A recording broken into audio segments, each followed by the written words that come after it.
Entonces, partamos con el objetivo de la clase. Dice, utilizar el conocimiento científico para resolver problemas, traer conclusiones y proponer soluciones para situaciones nuevas.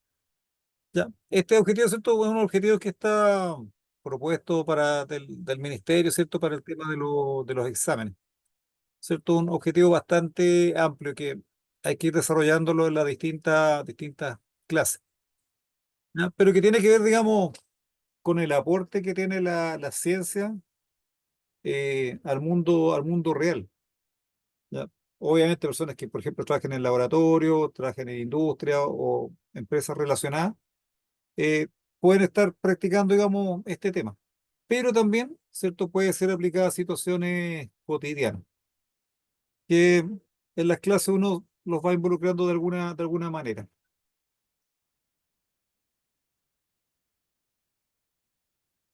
¿ya? Vamos a partir con lo que son las ciencias naturales. Entonces, fíjense ahí lo que son las ciencias naturales y ahí les voy a pedir, digamos, que tengan cuidado con el cursor ahí, porque fíjense, empezaron a aparecer algunas líneas en la diapositiva para que si tienen oportunidad para puedan borrar, ¿cierto? Porque yo me demoro ahí en buscar ahí lo que es el borrar. Déjenme ver si lo encuentro. Ahí encontré un borrador. Ya.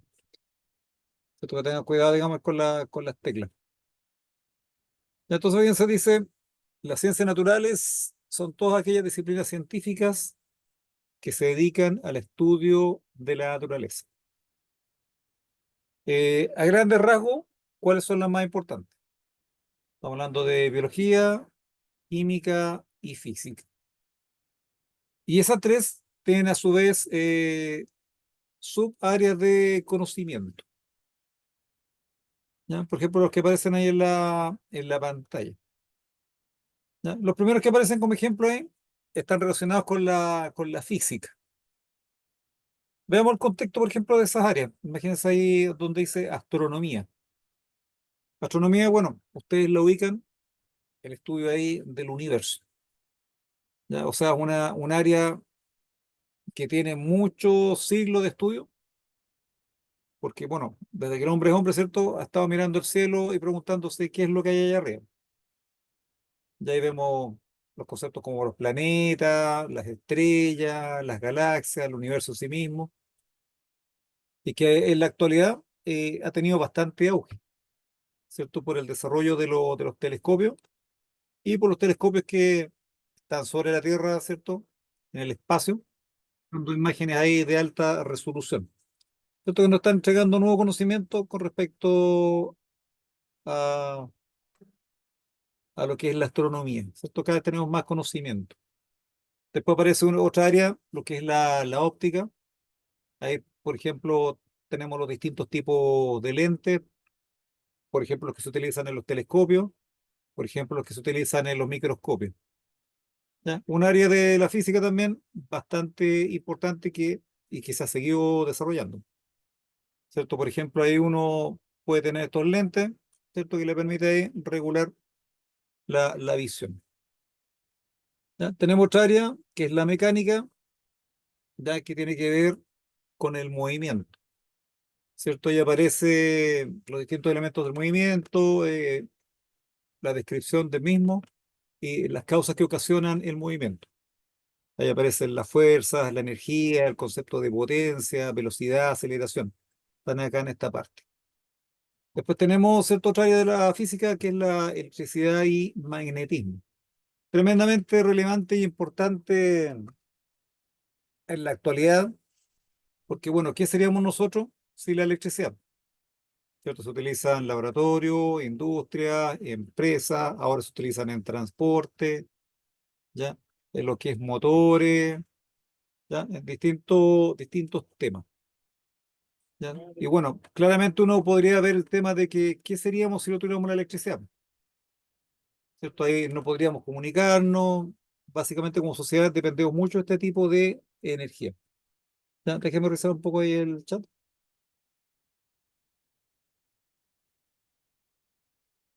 Ya, entonces espera que me están escribiendo ahí.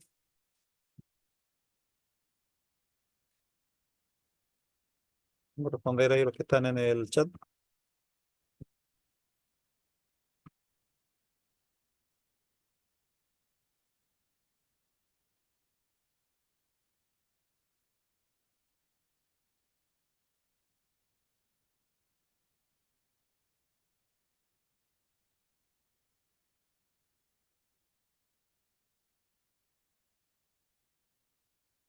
Ya, perfecto. Estamos respondiendo algunas preguntas del chat.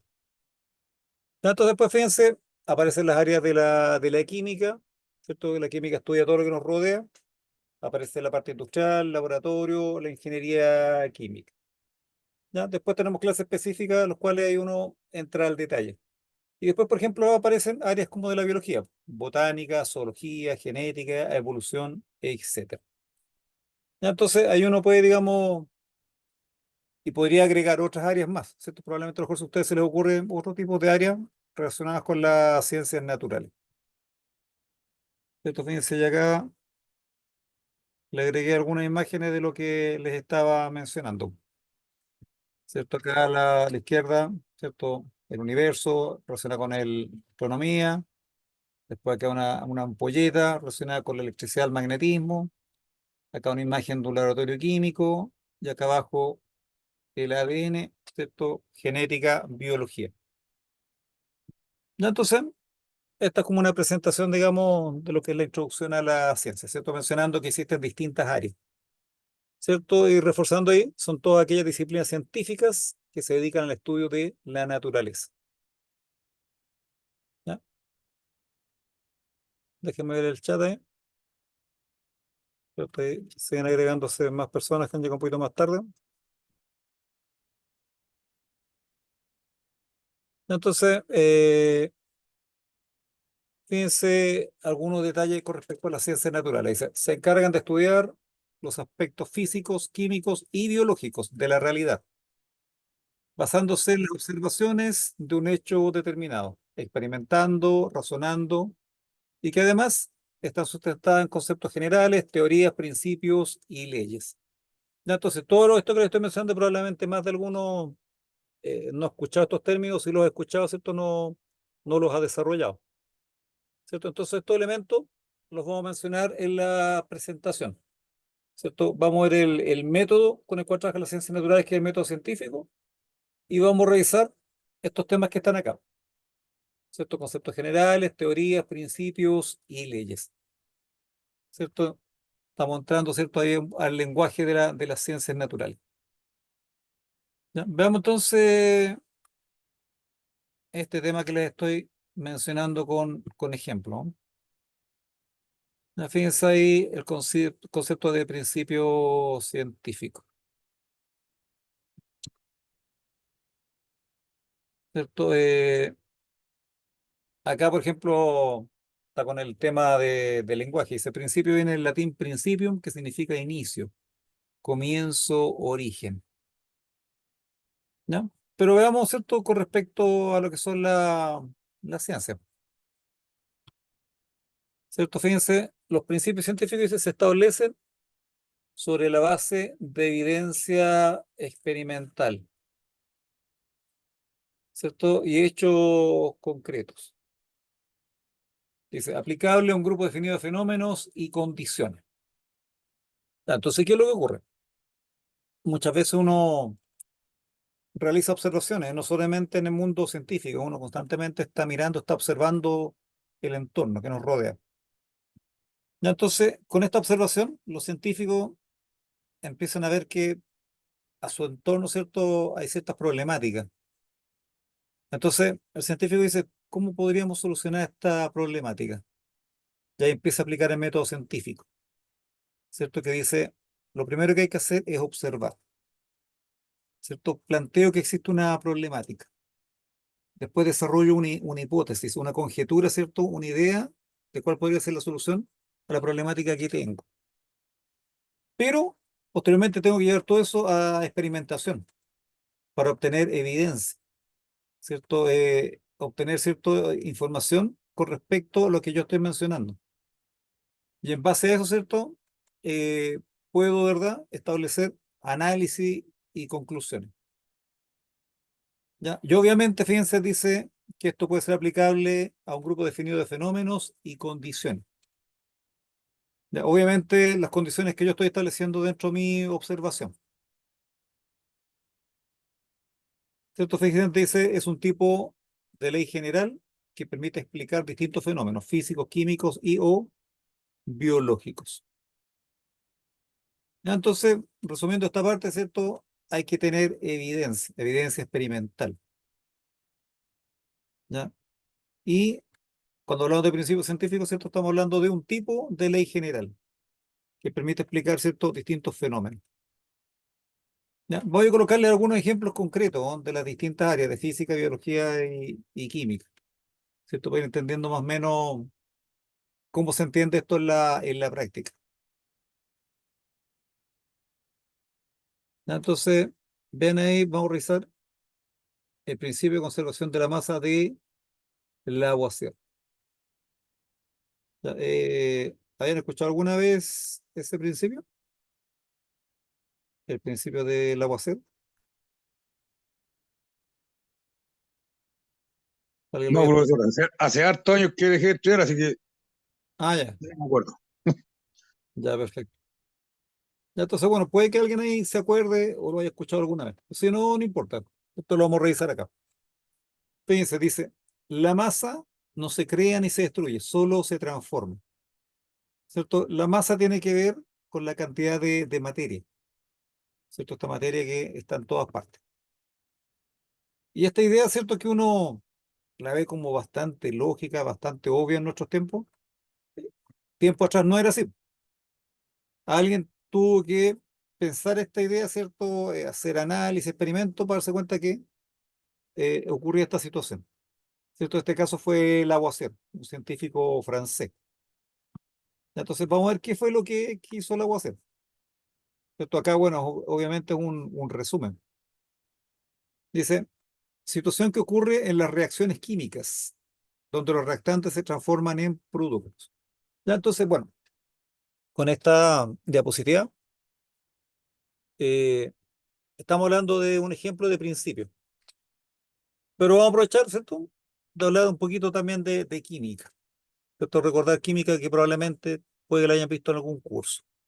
Fíjense acá a la izquierda, habla de reactantes. Los reactantes son las materias primas. ¿Ya? Entonces, A más B son los reactantes, son las materias primas, que yo las mezclo, reaccionan y se transforman. Esta flechita me está indicando, esta flechita en negro me está indicando que A y B se transforman en C y D, que serían los productos. Entonces, ¿qué es lo que me está diciendo esta ley? Que ocurrió una transformación, ¿cierto? Y esto podemos verlo, no sé, pues podemos verlo en la cocina, en un laboratorio, en la industria. Uno ve que al combinar ciertos productos ocurren ciertas transformaciones.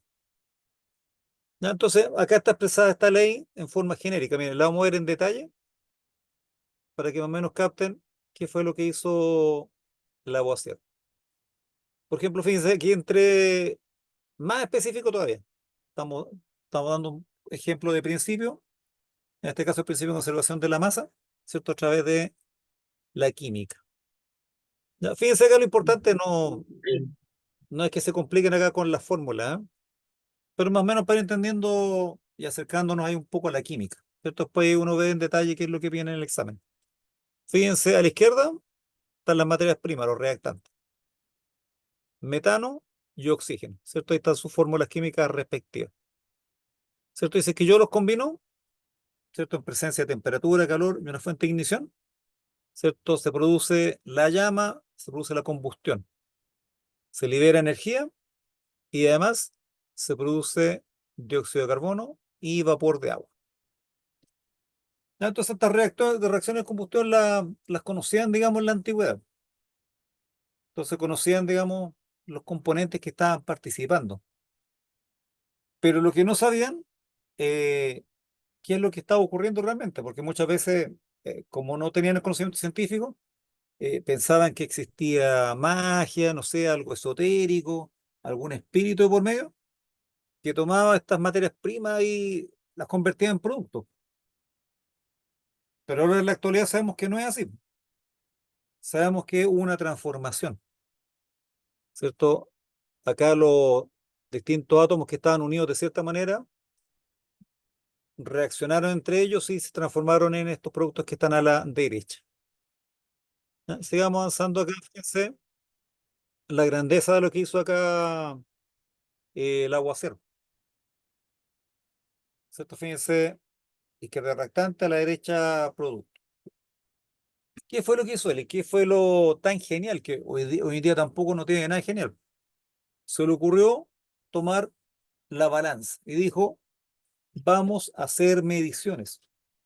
Algo en nuestro tiempo es totalmente habitual, porque uno mide el tiempo, mide longitudes, mide masa, ¿cierto? Puede medir distintas cosas.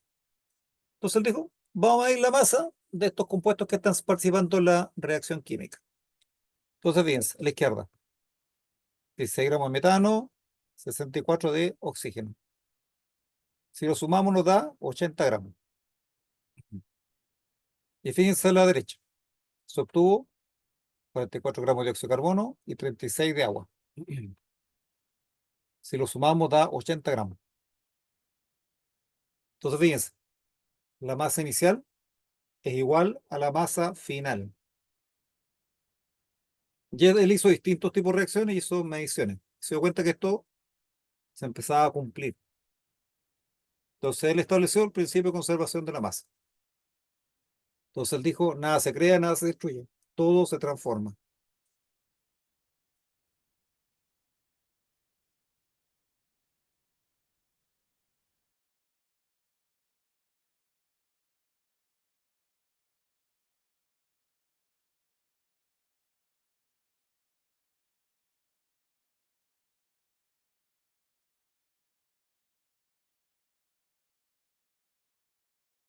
Ya, entonces, fíjense en cómo cosas simples se pueden establecer, digamos, principios científicos. Porque yo creo que ustedes más de alguna vez han utilizado alguna balanza o han visto que alguien utiliza balanza. Más de alguno de ustedes siempre ha hecho observaciones. Entonces, ¿qué es lo que ocurre acá? Se hace una observación con conocimiento, se hace la experimentación y en base a los resultados yo puedo establecer conclusiones. En este caso, se estableció un principio, ¿cierto? Que en la química se cumple. Uno puede trabajar con distintas reacciones químicas y esto se cumple, ¿ya? Entonces, ahí tenemos un ejemplo de principio a través de la química.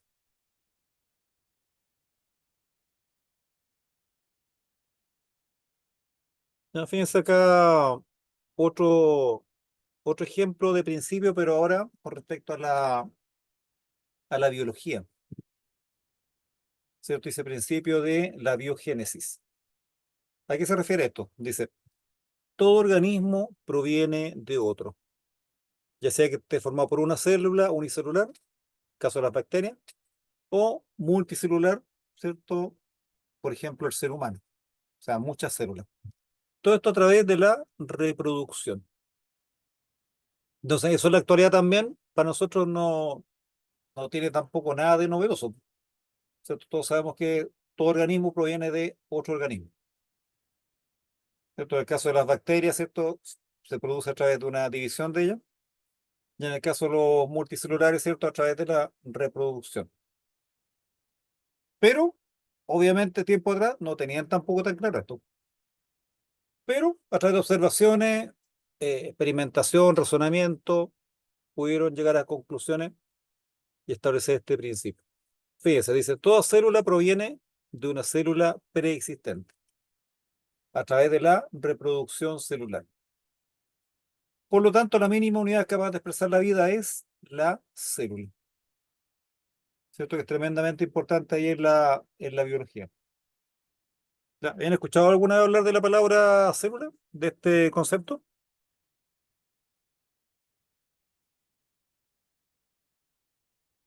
¿Han tenido oportunidad de, en biología por lo menos, escuchar de la palabra célula? Sí, sí, sí. ¿Cierto? Tienen que haberlo escuchado alguna vez, ¿eh? ¿Ya? Bueno, ahí en el capítulo de biología, ¿cierto? Ahí uno habla de este tema. Ya, sigamos viendo el principio de la biogénesis. Dice, la célula procede por división de otras células. ¿Cierto? Un proceso que se llama mitosis en las células, ¿cierto? Somáticas o del cuerpo y meiosis en las células germinales, es decir, las células sexuales.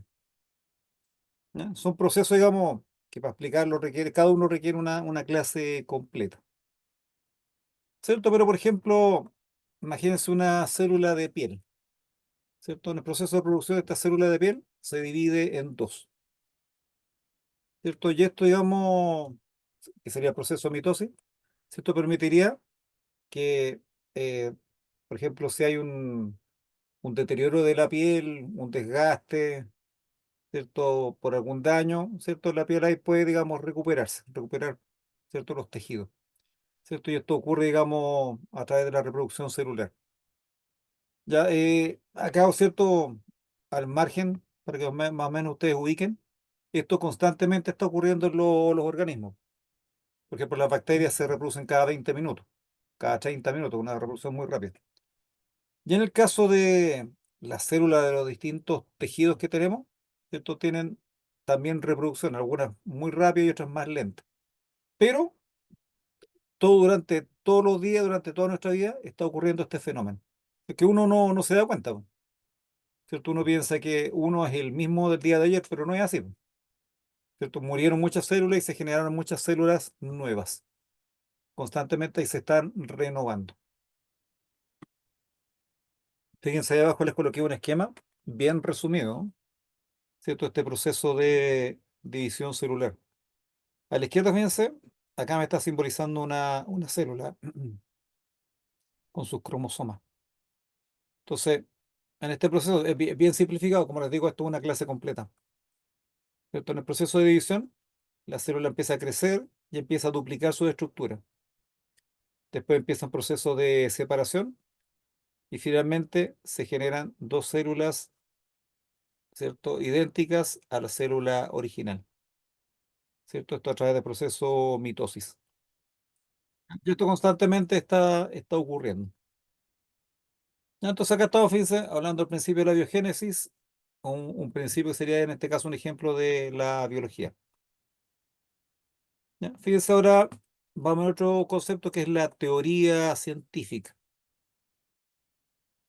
Leamos de qué se trata, pues dice, es un conjunto de conceptos, los cuales incluyen abstracciones de fenómenos observables y propiedades cuantificables, junto con reglas, que serían las leyes científicas, que expresan las relaciones entre las observaciones de dichos conceptos.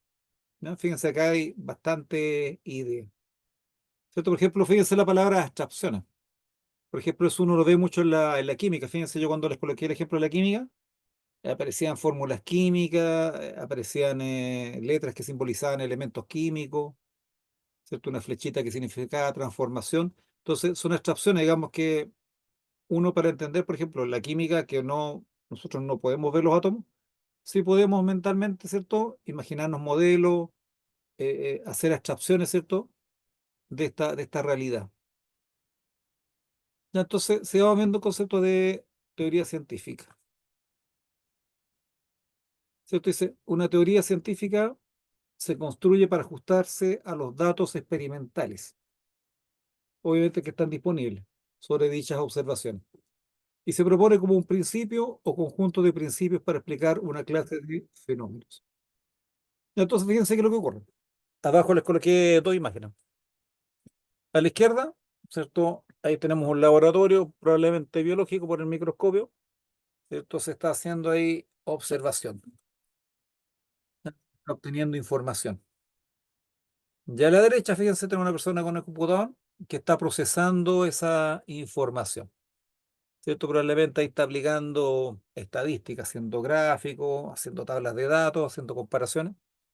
Y de esta manera, ¿cierto? Uno puede establecer ahí conclusiones, ¿cierto? Si se hacen muchos experimentos y los resultados se repiten, son, digamos, respaldados por evidencia, ¿cierto? Lo hacen distintos científicos.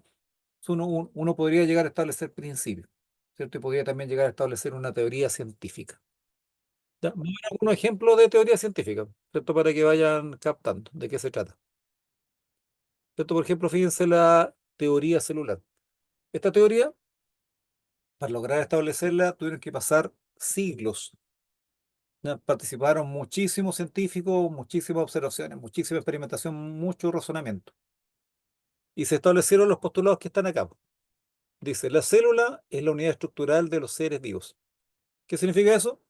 Que todos los seres vivos están compuestos por células, que sería su unidad estructural. ¿Ya? No podríamos hablar de un ser vivo, por ejemplo, de una pantalla de computador, porque no tiene células, ¿cierto? Sería algo inerte. Pero sí, por ejemplo, un insecto, un vegetal, un animal, ¿cierto? Diríamos que es un ser vivo porque está compuesto por células. ¿Ya? ¿Cierto? Dice, los seres vivos están formados por una o más células. Cuando están formados por una célula se llaman unicelulares y cuando están formados por muchas células, multicelulares. Por ejemplo, el caso del ser humano que está formado por millones de células. Y la bacteria, el otro caso, el otro extremo, que está formado solamente por una célula. Después dice, la célula es la unidad funcional de los seres vivos. ¿Ya? Las distintas funciones básicamente ocurren a nivel celular, ¿cierto? Las células pueden respirar, pueden reproducirse, tienen proceso de digestión, crean su estructura, ¿cierto? Ahí ocurren las distintas funciones, lo que se llaman ahí las reacciones metabólicas. ¿Ya? Después, fíjense, otro postulado dice la célula procede por división de otra célula. ¿Cierto? Lo que ahora nosotros diríamos que es algo bastante básico de pensar de esta manera, antes no lo tenían tan claro. Por ejemplo, antes postulaban que existía la generación espontánea, que de pronto ahí, de la nada, aparecía un ser vivo,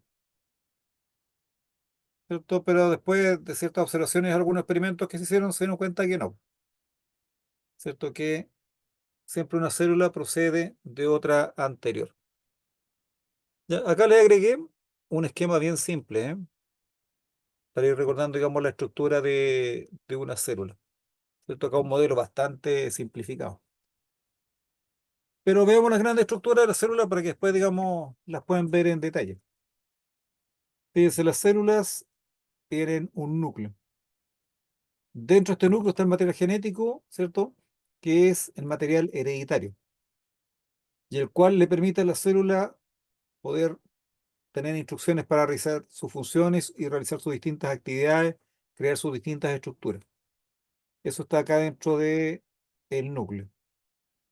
Ya, después tenemos, fíjense acá, rodeando a la célula, la membrana celular. También le llaman membrana plasmática. Esta membrana separa el interior de la célula con el exterior. Y a través de ella ocurren los procesos de intercambio de distintos tipos de sustancias. Entre el núcleo y la membrana plasmática hay un fluido acá que se llama citoplasma. Y dentro de este citoplasma, ¿cierto? Estructuradamente existen distintos tipos de organelos, los cuales cumplen distintas funciones. Por ejemplo, los ribosomas, sí, ribosomas que fabrican proteínas, las mitocondrias que se encargan de la respiración celular, y así con otros más. Eso obviamente es una clase completa, ¿cierto? De las células, revisar eso. ¿Ya? Pero por lo menos para que vayan recordando ahí lo genérico de las células, ¿cierto? Que tienen un núcleo, tienen una membrana celular, tienen un citoplasma y en el interior están los distintos organelos que cumplen distintas funciones, ¿cierto? Y ahí arriba están los distintos postulados de la teoría celular. ¿Ya? Fíjense, acá aparece otra teoría, ¿no? ¿Cierto? La teoría de la evolución. Y ahí aparece la imagen de Charles Darwin. Puede que más de alguien ahí lo haya visto. ¿Cierto? Y a la izquierda también una imagen que permite, digamos, acercarse un poco a esta teoría. Veamos de qué se trata. Dice, la diversidad de especies, animales y vegetales descienden de organismos más simples. por medio de cambios graduales, almacenadas en generaciones continuas. ¿Ya? Entonces, son pequeños cambios que van ocurriendo a través del tiempo. ¿Ya? Entonces, ¿qué es lo que decía Charles Darwin? Más o menos bien genérico, ¿no? Para que ustedes lo capten. Él decía que en base a la observación, por ejemplo, en sus viajes que hizo, por ejemplo, acá en Sudamérica, él se dio cuenta que, por ejemplo, existía un tipo de pajarito, de ave, y observó que en distintos lugares tenían pequeñas modificaciones que no eran iguales, eran parecidos, pero tenían ciertas diferencias. Entonces él empezó a fijarse en lo siguiente, dijo, habló, por ejemplo, de la selección natural, ¿cierto? Él dijo, los organismos sufren ciertas variaciones de una generación a otra. Y muchas veces estas variaciones les permiten adaptarse al medio en el cual se desenvuelven. ¿Ya? Entonces, si estas opciones, ¿cierto?, son favorables, el individuo, por ejemplo, va a crecer, va a desarrollarse, va a encontrar pareja, va a tener reproducción. Por lo tanto, su información genética se va a transmitir de una generación a otra. ¿Ya? Eso tiene que ver, digamos, un poco con la selección natural, ¿cierto? En cambio, aquellos individuos cuyas variaciones no le permitan adaptarse, ¿cierto? Probablemente no van a llegar a la adultez, o sea, no van a alcanzar a la etapa de tener pareja y reproducirse. Entonces esa información genética se va a perder. Entonces estos pequeños cambios que van ocurriendo a través de las distintas generaciones van produciendo cambios, ¿cierto? Y mencionan, ¿cierto?, el concepto ahí de evolución.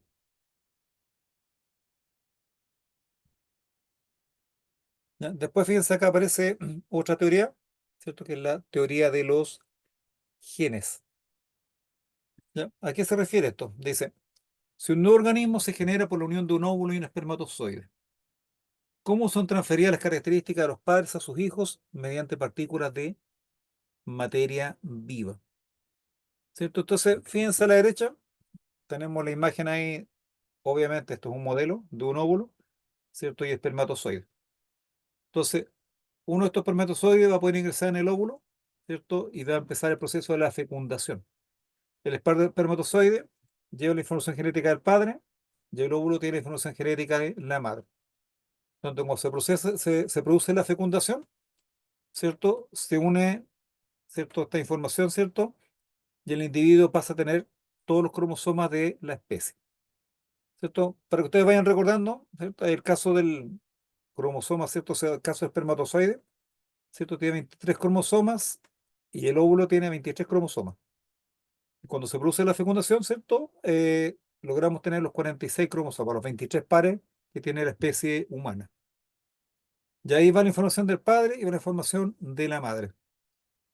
En estos cromosomas aparecen las moléculas de ADN, que son las que permiten, ¿cierto?, el traspaso de información. ¿Ya? Eso también requiere más de una clase, digamos, para desarrollar este tema. Pero esta herencia se va transportando, ¿cierto?, de una generación a otra. ¿Ya? Vamos a ver el caso de las leyes, ¿cierto? En el caso de las leyes, ¿cierto?, de la ley científica.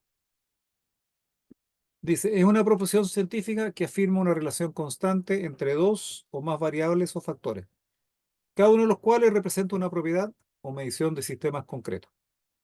Ya, esto, digamos, para entenderlo en términos prácticos, yo solo voy a explicar a través de una ley, ¿cierto?, de la física. Y en este caso es la segunda ley de Newton, que dice F igual m por A. Ya, entonces uno ve letras ahí, pero hay una relación matemática. Y en el caso de física, ¿ya? Cada una de estas letras representa, digamos, una magnitud. ¿Ya? Veamos si coloqué los detalles para que los vean. Sí, ahí los coloqué.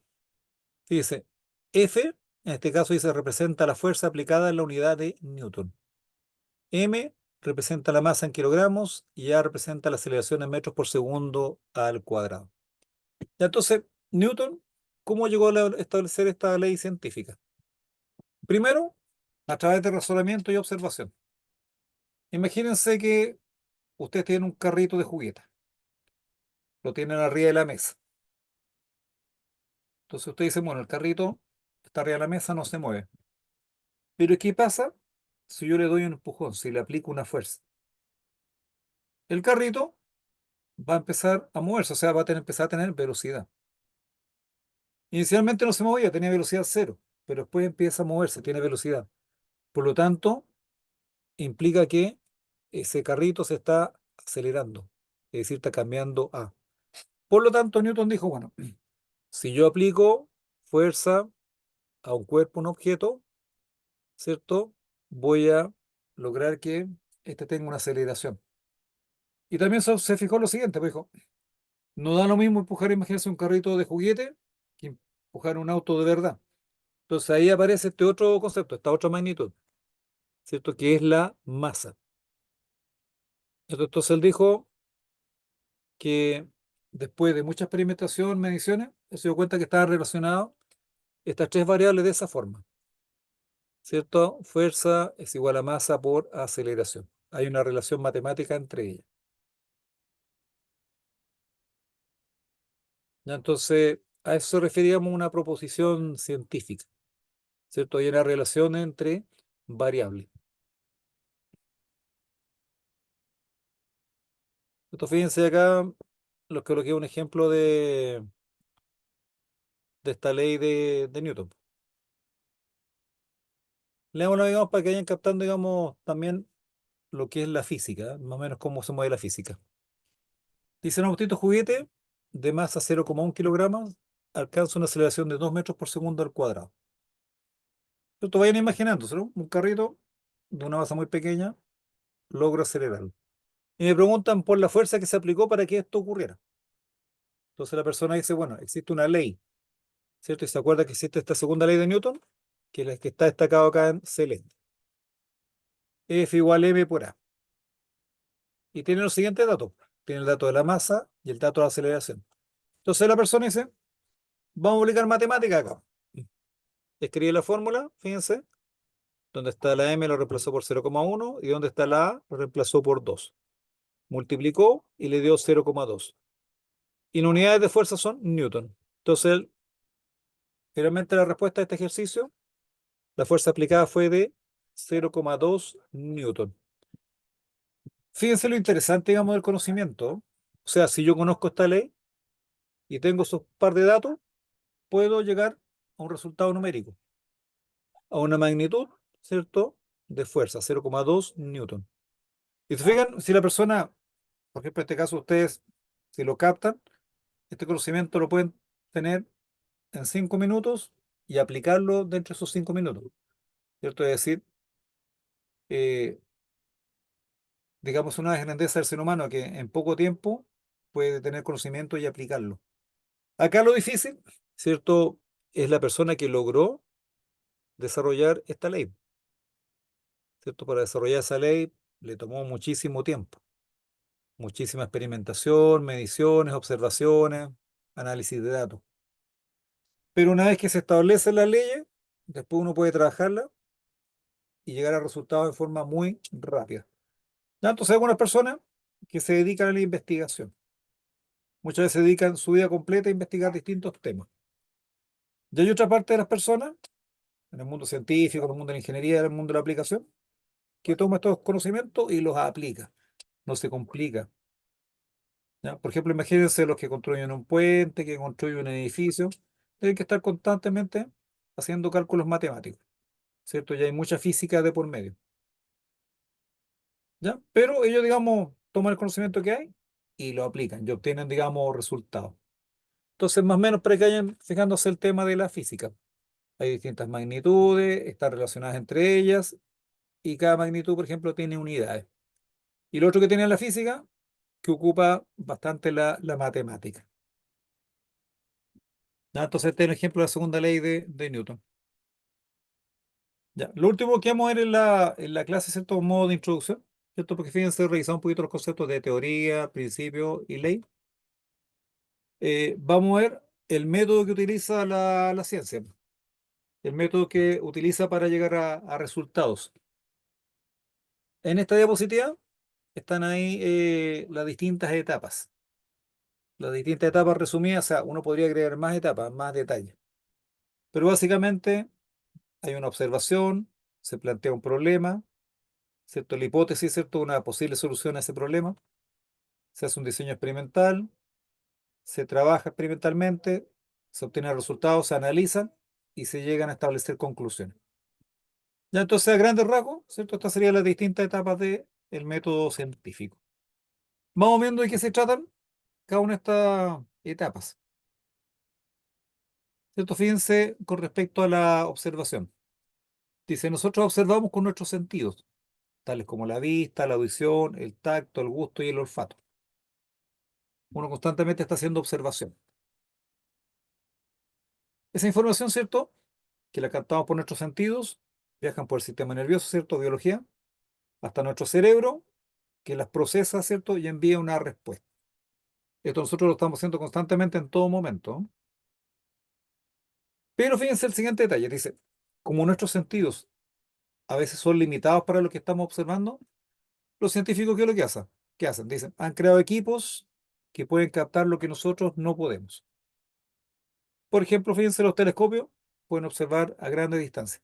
Los microscopios pueden observar eh, objetos de tamaños muy pequeños.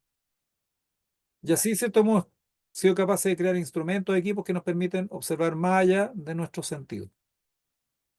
Ya entonces, por lo tanto, la observación, dice, también se vale de estos equipos.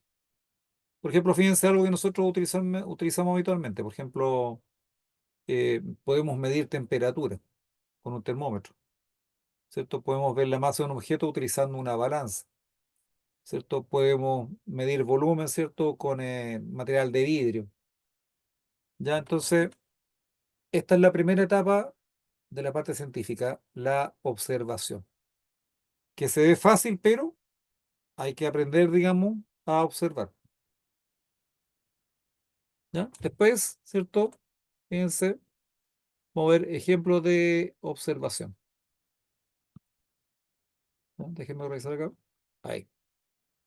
Fíjense, dice en física, por ejemplo, dice podemos observar la caída libre de objetos, como soltar un libro, una caja, un juguete. Entonces uno toma un objeto y lo suelta y ve cómo cae libremente. ¿Cierto? Y uno podría observar qué objetos llegan primero al suelo. Aparte de eso, ¿cierto? Podemos tomar medidas. ¿Qué medidas podríamos tomar ahí? Por ejemplo, con un reloj, anotar el tiempo que toma cada objeto en llegar al suelo.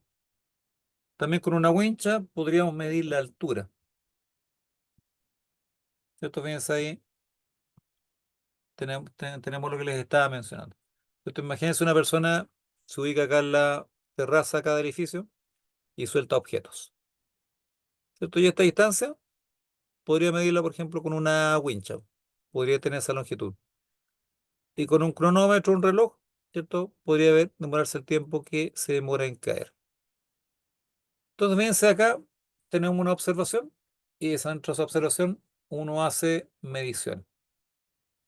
Obviamente, tiene que tener cuidado con esas mediciones, ¿cierto? Hacerlas bien, ¿cierto? Tratar de equivocarse lo menos posible, de minimizar el error, ¿cierto? Existen técnicas, digamos, para lograr eso, ¿ya? Pero acá estaríamos usando, por ejemplo, la vista y haciendo mediciones, ¿ya? Después, dentro del método científico, también aparece esta parte que está acá, ¿cierto? Porque imagínense, uno tiene una problemática. Entonces uno dice, bueno, este problema que yo estoy observando o me estoy planteando, ¿existirá información del tema?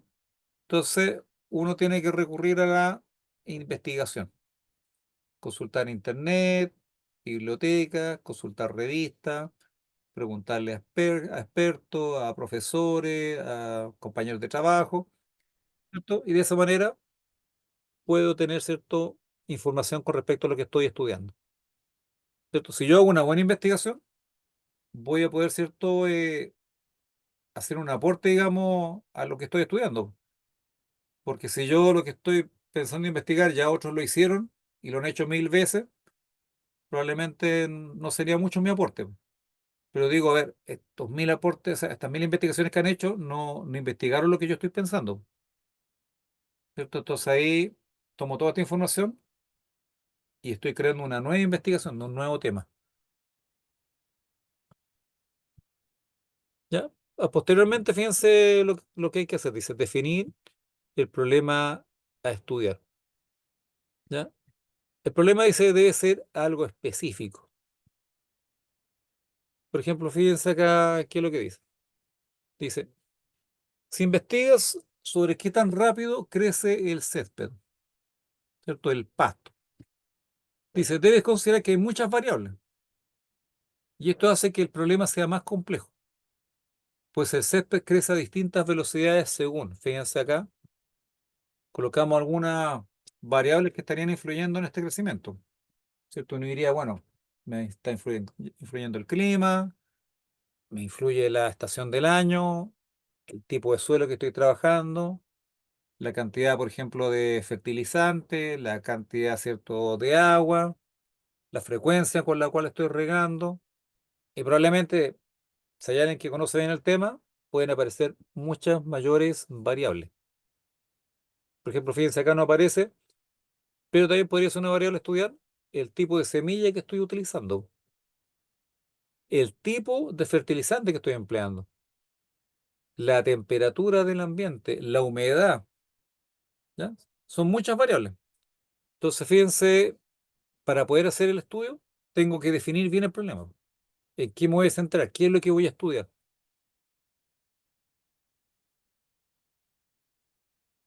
Dice, por ejemplo, que es más sencillo, dice, si especificas más el problema. Ejemplo, dice, ¿a qué velocidad crece el césped de mi jardín en el mes de enero? ¿Ya? Entonces, fijé un tiempo, ¿cierto? Una estación durante el cual puede ser el estudio, el lugar, ¿cierto? Donde voy a hacer mi estudio. Entonces, fíjense acá, delimité, ¿cierto? Y estoy especificando mucho más el problema, ¿cierto? Entonces, mi pregunta es, ¿a qué velocidad crece el césped de mi jardín en el mes de enero? Algo bien específico, ¿cierto? Entonces, acá aparece el concepto de hipótesis en la ciencia. Dice, es una posible explicación sobre el fenómeno observado. Es una posible explicación y está asociada al problema que definiste previamente. Esta hipótesis debe responder y explicar el problema que te has planteado. ¿Cierto? En este caso estábamos hablando a qué velocidad crece el césped en mi jardín. Ejemplo de hipótesis con respecto a ese tema. Dice, el césped en mi jardín crece más rápido cuando está abonado.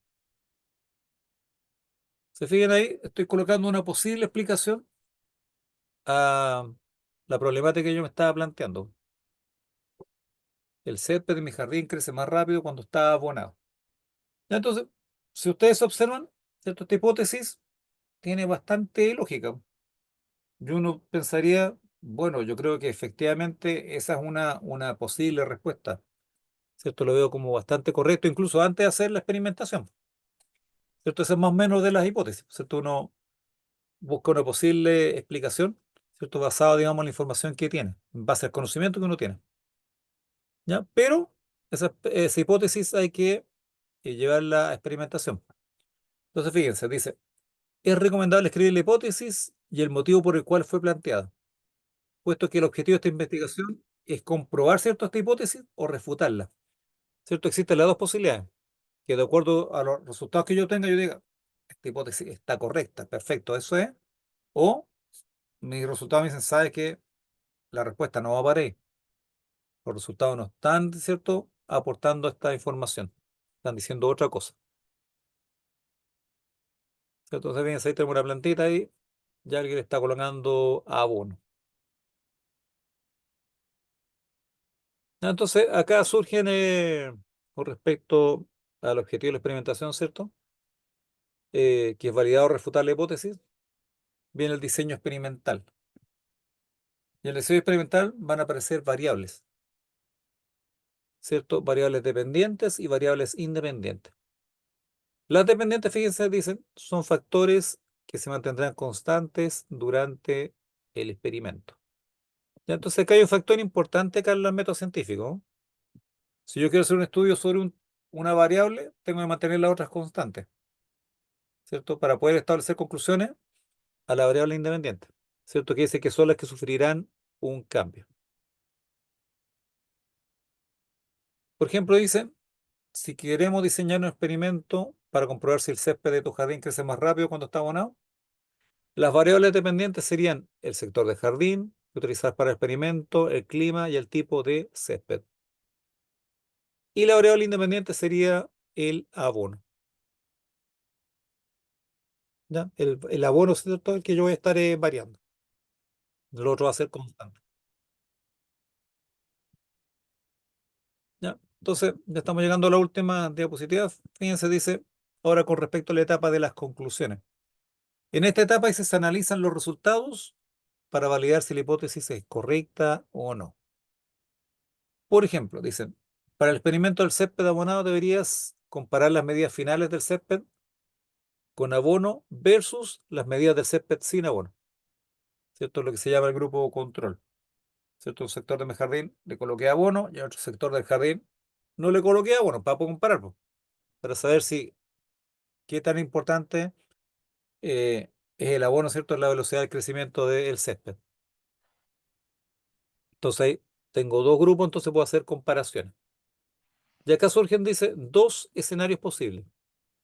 El primero, dice, si el césped con abono creció más rápido que el césped sin abono, entonces podríamos afirmar que el abono efectivamente hace crecer el césped más rápido y la hipótesis es correcta. ¿Cierto? Esto es lo que todos esperaríamos que así ocurriera. ¿Ya? Este sería el escenario uno, que de acuerdo a los resultados ocurrió lo que nosotros todos esperamos. ¿Cierto? Entonces la hipótesis era correcta. Pero puede surgir el segundo escenario. Fíjense lo que dice acá. Dice, si el césped con abono no ha crecido más que el césped sin abono. Es decir, el abono ahí no me afectó, digamos, al crecimiento. Entonces podemos concluir que el abono no acelera el crecimiento del césped en tu jardín. Y la hipótesis, al no ser correcta, quedaría rechazada, quedaría refutada. Ya, entonces fíjense, esto es el método científico, ¿cierto? Si la hipótesis puede ser correcta o la hipótesis podría ser incorrecta. En ambos casos, ¿qué es lo que hace el científico? Vuelve a repetir el experimento y lo vuelve a repetir para realmente ver si esto se sigue repitiendo. ¿Ya? Entonces, de acuerdo a esto, se empieza a generar conocimiento. Después, ¿cierto? Podría hacer algunas otras variaciones. Por ejemplo, podría decir, voy a cambiar la cantidad de abono. Después podría decir, voy a cambiar el tipo de abono. Voy a cambiar el tipo de semilla, ¿cierto? Y puedo ir observando distintas variables.